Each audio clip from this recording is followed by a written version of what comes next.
Hello, friends. Welcome to the English Learning Community.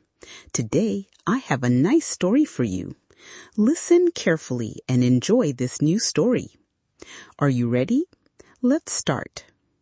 This is a story of a farmer and his big problem. Will he win or fail? Let's find out.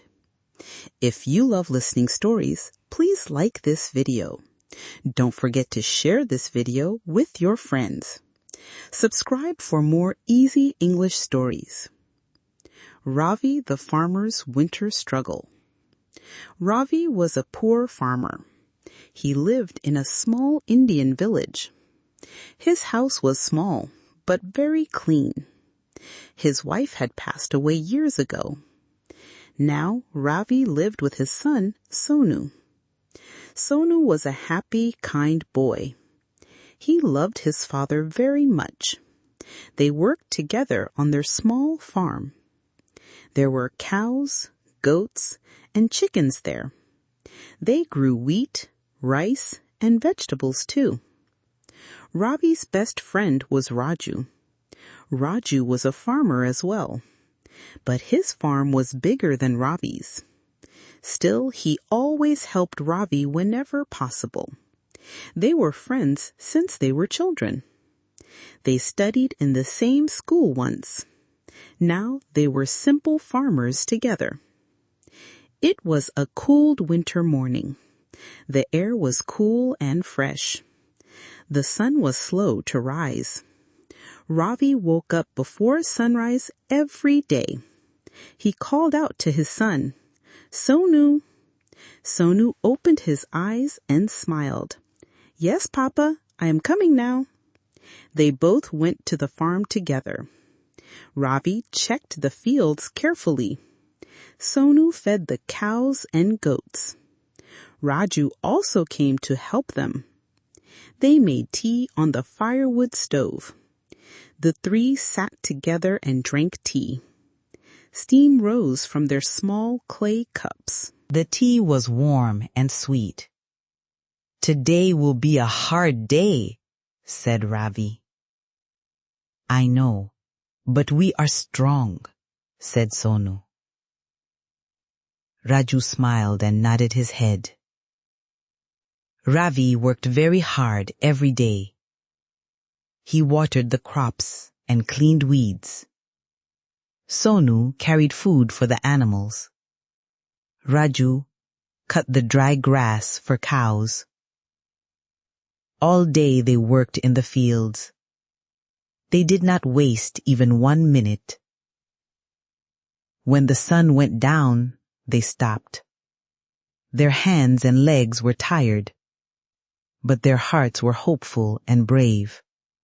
They believed good days would soon come. This winter, no rain came to their village. The sky remained empty and dry. The clouds were thin like white paper. Not even one drop of rain fell. The crops were dry and weak. The leaves turned brown and fell down. The wheat and rice stopped growing tall. Ravi felt very sad and worried. He sat under a big tree one day. Sonu came running to him and asked, "Papa, what will we eat now?" "How will we live, Papa?" he added. Ravi's eyes became wet with tears, but he did not cry in front. He placed his hand on Sonu's head. "Don't worry, son. I will try everything." Raju came to meet them that evening. He saw Ravi sitting under the tree. Raju sat next to him quietly. He understood Ravi's pain without words. After some time, Ravi said, "I cannot see my crops dying, Raju. I must find water for them somehow." Raju nodded and said, "I will help you, my friend. Don't give up hope, Ravi. Never." Ravi decided to dig a small pond. He thought the earth might have water inside. Maybe deep down there was a chance. Ravi picked up his spade and shovel. Sonu and Raju followed him silently. They started digging near the mango tree. The soil was hard and dry, but they did not stop even once. Every day they dug the ground together. Their hands got cuts and blisters. Their clothes became dirty with mud, but hope was still alive in hearts. Sonu would carry water from far. Ravi would dig with full power. Raju would help in removing stones. The winter winds made it hard. Their fingers would freeze in the cold, but they worked from morning till night. Days passed, but no water came out. The soil was still dry and hard. The crops started dying slowly. The green leaves turned brown and black. The villagers laughed at Ravi and Raju. "You both are wasting time," they shouted. "No water will come from this land. Better save your strength for something else." But Ravi did not listen to them. He wiped his sweat and kept digging. "I will never stop trying," he said. "This is my land, my crops, my duty." Raju looked at Ravi with respect. "I am with you, my brother," he said. Sonu's small hands also grabbed the spade. "I will dig too, Papa," he declared. Many days passed without any result. Ravi's hands were full of deep cuts. Sonu's face had become very thin. Raju's back pained every night at home. The crops began to die quickly now. The cows were getting weak and thin. There was no grass left to eat. The chickens stopped laying eggs anymore. Ravi sat alone under the big tree. He felt pain deep inside his heart. Was he a bad farmer? A failure? Had he made a wrong decision? The whole village mocked him openly. "Look at him," one man said. "He has lost his mind this winter." "Better let his crops die," another said. But Ravi did not reply to them. He closed his eyes and prayed softly. "God, please give me one chance." That evening, Ravi came home very tired. Sonu was waiting with dry bread. "Papa, eat something, please," Sonu requested softly. Ravi held Sonu close to his chest.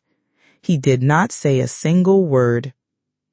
Outside, the wind became stronger and colder. Dark clouds slowly started gathering in the sky. The sky was turning dark and gray.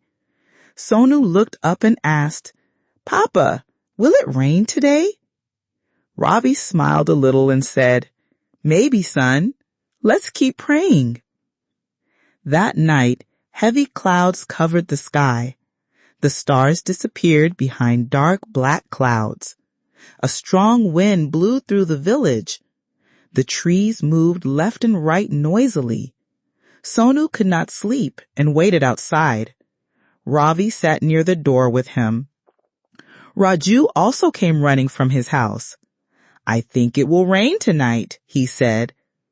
Suddenly, a bright lightning flashed in the sky. It was followed by a loud thunder sound. Then came one drop, then another drop. Soon, the rain started pouring very heavily. It was a big, strong winter rain. The dry earth drank water like a baby. The small pond quickly filled with rainwater. The farm drank the water happily. Ravi, Sonu, and Raju stood in the rain. They laughed, shouted, and danced like children. They opened their mouths to catch raindrops. The cows mooed happily in their sheds. The whole village came outside their homes. People looked at the heavy rain falling. The women thanked God with folded hands. Children ran on the wet, muddy roads. Robbie looked up at the sky and smiled. His heart felt light after many sad days. He held Sonu close and said, "See, my son, God heard us today." Raju put his hand on Ravi's shoulder. "You are a brave man, my brother. We never gave up, and look now." The pond was now full and shining. Water flowed slowly towards the dry fields. The dry crops lifted their heads again. The leaves looked fresh and green once more. The next day the sun rose with a glow. Golden light spread over the wet fields. The crops stood tall, fresh, and alive. The wheat heads shone like yellow gold. The rice plants smiled under the morning light. Sonu and Raju jumped with great joy. They ran across the green fields happily. Ravi walked slowly and touched the crops. His hands felt the leaves with care. Tears came into his eyes once again. This time, those were tears of happiness. The cows chewed green grass in peace. The chickens clucked loudly in their coop. The villagers came to Ravi's farm together. They looked at the green fields in surprise. One old man came and said softly, "Ravi, we are sorry for our words. You are a strong man with a brave heart." Another man added, "You taught us hope. Never stop trying, no matter what happens." Ravi smiled and folded his hands humbly. "I only did my duty," Ravi replied. "I trusted my land and my God and my efforts." Sonu hugged his father tightly and said, "I am proud of you, Papa." Raju clapped and said, "You are our hero." That evening, the village lit small lamps. They sang songs of joy and hope. The sound of drums filled the cool air. From that day, everyone respected Ravi more. He became a hero for the whole village. People would say, "Learn from Ravi the farmer. Never stop trying. One day rain will come." Did you like this story? If yes, like this video now. Share it with one friend today. Subscribe for more happy, simple English stories. See you soon, friends. Bye.